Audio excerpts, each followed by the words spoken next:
manpower, extra hands, and the guys do a lot of getting there first and making a difference.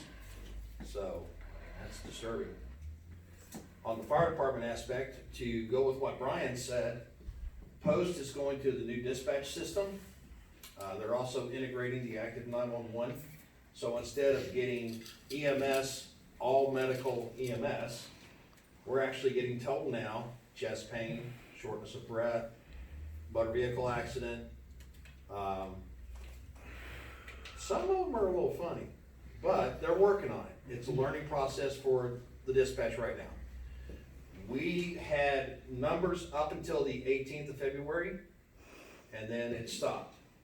But like Brian said, Chris Mills, who is in charge of the transition, is working on it. We'll get the rest of the numbers. On our side, our printers went belly up for some reason.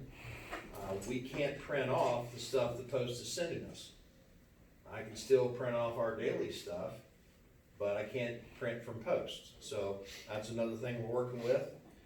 I can tell you that up until the 18th, we had 24 calls. We had 2 industrial fires that we assisted Williamstown with. Nasty chemical fires. We've also had several brush fires.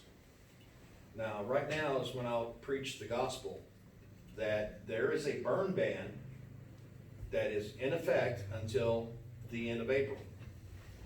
You cannot burn until after 6 o'clock p.m. It must be manned at all times. There must be a water source to extinguish it, and you have to call dispatch before you light the fire. Sunday we had 2 rather large brush fires that was quite taxing. I am too old to be climbing knobs and hills chasing cedar fires. And most of the time people just flat out say, oh, I didn't know. Countywide ordinance would be nice, but that's something to work on down the road. Heroin, Brian can tell you, we're now averaging at least 1 a day. Ongoing problem, no answers are being found yet. I was on shift at Dry Ridge 2 Saturdays ago, and we had 4 in 1 day. So it's not gone away, it's just the coronavirus and whatever's going on in Cincinnati has taken the media's attention. We are getting ready in the last part of March and through the month of April to be flowing and testing hydrants. I need to get with Bullock Penn and make sure that we're following all their concerns. I gotta train some of my firefighters first because they're barely recognizing hydrants. We're used to working in areas without them. And we've got 5 new guys that are passing our academy, getting ready for their final testing before they start actively making calls. So, with that said, residents be aware that if we're in your area, we'll have one of our trucks, lights going, blah, blah, blah. But when we're testing the hydrants, there's probably gonna be some water situations for a few hours until it settles back down, because we're gonna be flowing all the pipes, knocking all the hydrants, greasing them. And again, I'm tickled to death. So we'll get this done, we'll get our numbers, we'll be able to know what we're working with. And then we'll look at maybe assisting Bullock Penn further down the road with painting or anything else. Besides that, are there any questions? How often do you test the hydrant? Well, hydrants are supposed to be tested. You're supposed to test at least 50% of your water source hydrants each year. And the way that it's recommended is that you take a street and you do every other hydrant, getting your static testing and then get your flow testing. That's going to give you your residual pressure and then your working pressure.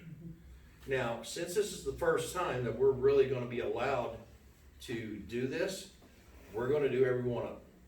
Because one of the things we also do is that as we're testing it, we're taking all the caps off, we grease them, we completely open, close, and then we also examine on at least 50% of them, how they've got little holes in them that water can drain out of. And so therefore, we're gonna check those, it's actually pitot hose, to make sure that they're clear, so that a hydrant's not staying full of water. Gotcha, That means that they have a leakage. We'll be able to report that back to Bullock Penn, gotcha. so we'll be able to help them out a little bit. So we're gonna take on this, we're doing every hydrant this year. So who owns the hydrants? The hydrants are actually owned by Bullock Penn, Okay. but by state legislation for fire suppression activities, which also includes fire, training, and maintenance, fire departments are allowed access. Now, Bullock Penn has been taking care of the maintenance and such on them, and has been testing the lines, giving us the numbers. Because there is some history to where fire departments too rapidly open or close a line, or they pull a vacuum, they can collapse the lines. And with the age of some of these lines, that would be very detrimental to water supply in several areas. We wanna do it right. Teach our guys what to look for. And to be honest with you, most of it's gonna be me. Thank you, Because Lee. I appreciate During the that. weekdays, that's it. If anybody has any questions, you know, we got contact number for Lee, and you can ask further questions, we'll speed it up along. Yes, ma'am. Thank you, you're great for the community. All right, thank you. Thank you. Thank you. Yes, Joe, did you have something that you wanted to discuss, or you already did? We already did it. Council Roberts, you had an ordinance that you wanted to. Yeah. Take this down. I think there's enough copies there. I wasn't on council at the time, when the code enforcement position was even implemented. But the way that it's worded, the way I read it, I don't have my copy to be able to read it to you, but what I'm looking to do is, make a motion to change the wording. Right now, it's an annual compensation. What I'd like to do is change that to an hourly, to where, the way I've got it broke down. Alex, do you have a copy of that in front of you? Is that open for discussion there toward the bottom, or should we leave that privately?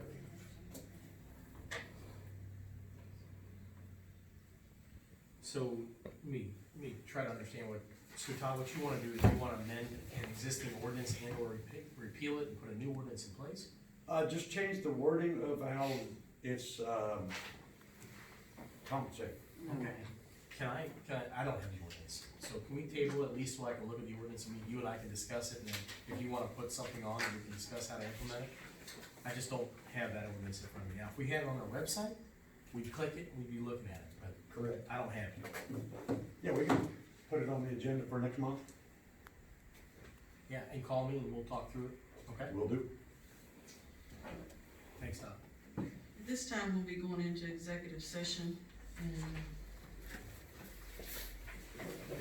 we'll be discussing the 208 property. I make a motion to go into executive session. Motion and a second. Come on. I'll second that motion. Hey, thank you all for coming. Eddie, Yes. Todd, Jennifer is absent, Arlene, Joe. Joe, What's the question? do you vote to go into executive session? Paula? Yes.